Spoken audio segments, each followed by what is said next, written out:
শিখতে হবে আরো অনেক কিছু। শিখাটা এখানে শেষ হয়ে গেলে মুশকিল। বুঝা গেল? সবার কি বুঝা গেল কিনা? জি ভাই। জি ভাইয়া, আজকের ক্লাসটাও খুব স্পেশাল ছিল। Thank you. You are welcome. Now I want to ask you a question যে আম এটা আসলে আমার বলতে খুব লজ্জা লাগে। তারপর বলি কারণ এটা আমাদেরকে জিজ্ঞেস করা হয়। আজকে তো আমরা অনেকগুলো ক্লাস আজকে ১৩তম ক্লাস। আমাদের আরো একটা ক্লাস হবে ইনশাআল্লাহ। তো সেটা হচ্ছে যে এই যে আমরা অনেকদিন ক্লাস করলাম একসাথে। হুম? তো আমি একটু জিজ্ঞেস করতে চাই যে কেমন লাগলো আপনাদের ক্লাসগুলো? সো ফার শুরু থেকে শেষ পর্যন্ত কিংবা আজকের ক্লাস থেকে যদি আমি চিন্তা করি যে কিছু কি উপকার এসেছে কিনা আপনাদের? হ্যাঁ, যদি বলেন অবশ্যই প্লিজ। ভাই, অবশ্যই।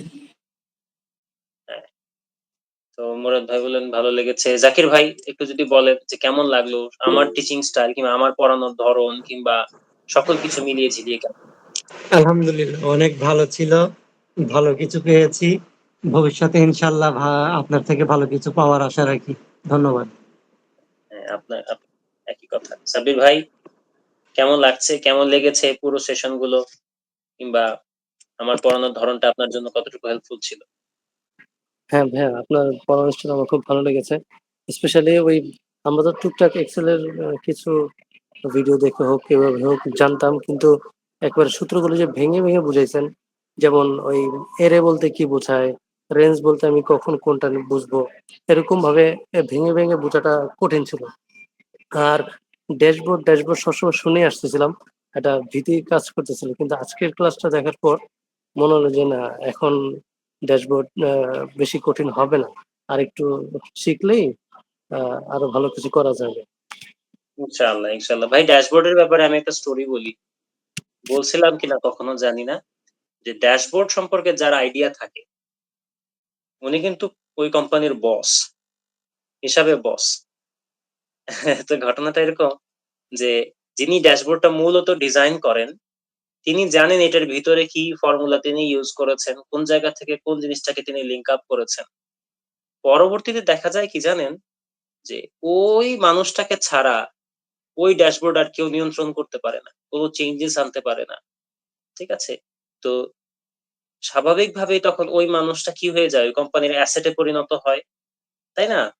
কন্ট্রোলিং পাওয়ার তো তার কাছে এবং ওই পুরো কোম্পানি ওই ড্যাশবোর্ডের উপর ডিপেন্ডেন্ট যখন হয়ে যায় তখন কিন্তু এটাই কিন্তু ক্যারিয়ার গ্রোথের ক্ষেত্রে অনেক হেল্প করে। ঠিক আছে? সো ড্যাশবোর্ড ডিজাইন করতে পারাটা, হ্যাঁ, এটা এটা খুবই ইম্পর্টেন্ট একটা স্কিল। এবং এই জন্যই আমি বলেছি অবসর পেলে মানুষের ড্যাশবোর্ড তৈরি করা দেখবেন, তাতে কনসেপ্ট আরো ভালো হবে, ক্লিয়ার হবে। নতুন নতুন টেকনিক্স তো আপনি জানেন, জাস্ট এখন এগুলোকে অ্যাপ্লাই করার যে নীতি কিংবা যে ফিলসফি সেটা আপনার তৈরি হবে, আরো আরো শার্পলি তৈরি হবে। তখন আপনি আপনার কোম্পানির জন্য অ্যাসেটে পরিণত হবেন। ঠিক আছে? তখন আপনি স্যালারি নিয়েও নেগোশিয়েট করতে পারবেন। বলেন থাকবো না এত না দিলে, ইত্যাদি ইত্যাদি ইত্যাদি। আচ্ছা, যাই হোক, নাইম ভাই কেমন লাগলো বিষয়গুলো, মানে পুরো ক্লাস সেশন গুলো কেমন জি ছিল আপনার আলহামদুলিল্লাহ কাছে? ভাই, ভালো ছিল ভাই। আমার জন্য হেল্পফুল হয়েছে অনেক। আমি যে ভিলুকআপ এক্সলুকআপ এই ছোটগুলো শিখছি, তো আমার হচ্ছে আচ্ছা, এগুলো খুব হেল্প হয়েছে। বাট ভাই ওকে। এটা হচ্ছে যা বুঝতেছি, এটা হচ্ছে ডেইলি প্র্যাকটিস করলে, মানে প্র্যাকটিসের উপর থাকলে এটা অনেক ফ্লুয়েন্ট হয়ে যাওয়া যাবে। হ্যাঁ, একদম প্র্যাকটিস করলে আর মনে থাকে না জিনিসটা। আমি এই জায়গাটাতে আমি আপনাদেরকে একটা বলি এইভাবে যে এই রিলেটেড যত রকমের স্কিল ডেভেলপ করার দরকার প্র্যাকটিসের জায়গাগুলো ঠিক রাখার ক্ষেত্রে, এই রিলেটেড যত রকমের স্কিল ডেভেলপ করা দরকার এটার সাথে লেগে থাকেন, অফ করে দিয়েন না। আপনি ইউটিউবেই শিখেন বসে বসে, কোনো সমস্যা তো নাই। ডেইলি জাস্ট একটা ভিডিও দেখেন, দুইটা ভিডিও দেখেন, অবসরে বসে বসে এটার সাথে লেগে থাকে। হয়তো হাতে কলমে প্র্যাকটিস হচ্ছে না, না হোক, কিন্তু জাস্ট একটা দুইটা যে বাসে জার্নি করতে গিয়ে যদি একটা দুইটা কিছু দেখা হয় তাতে আপনার এটা মনে থাকবে। এখন আপনি যদি একদম এক্সেলের আশেপাশে দিয়েও ১ বছর ২ বছরে না যান তাহলে ভুলে যাওয়াটাই খুব স্বাভাবিক। ঠিক আছে? তো এরকমটা যেন না হয়। আমি এটা প্রত্যাশা করি যে আপনার লেগে থাকবেন এট লিস্ট। তো আমাদের আরো একটা ক্লাস ইনশাআল্লাহ হবে। হ্যাঁ? আগামী শনিবার দিন ইনশাআল্লাহ দেখা হবে আবার। সেদিন আমরা আম কিছু জিনিস নিয়ে আরো আলোচনা করব। খুব গুরুত্বপূর্ণ কিছু আলোচনা এখনো বাকি আছে। হ্যাঁ? তো সেটা মিস দিব না যেন কেউ। মানে শেষ ক্লাস বলতে কিন্তু শেষ ক্লাস না। শেষ ক্লাস কিন্তু সবচেয়ে গুরুত্বপূর্ণ টপিক বাকি রয়ে গেছে এখন। ঠিক আছে? ইনশাআল্লাহ ক্লাসে আসবো। একদম রাইট টাইমে চলে আসবো কিন্তু। দেরি করব না যেন।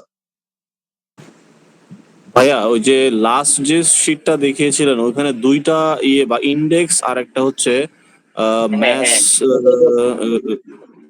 হ্যাঁ, ইনডেক্স প্লাস ম্যাচ আর VLOOKUP প্লাস ম্যাচ। এই দুটা জিনিস বাকি আছে। ওই ২ টা জিনিস আমি ইনশাআল্লাহ নেক্সট ক্লাসে শেষ করব। এজন্য আমি বলতেছিলাম যে কেউ মিস দিব না।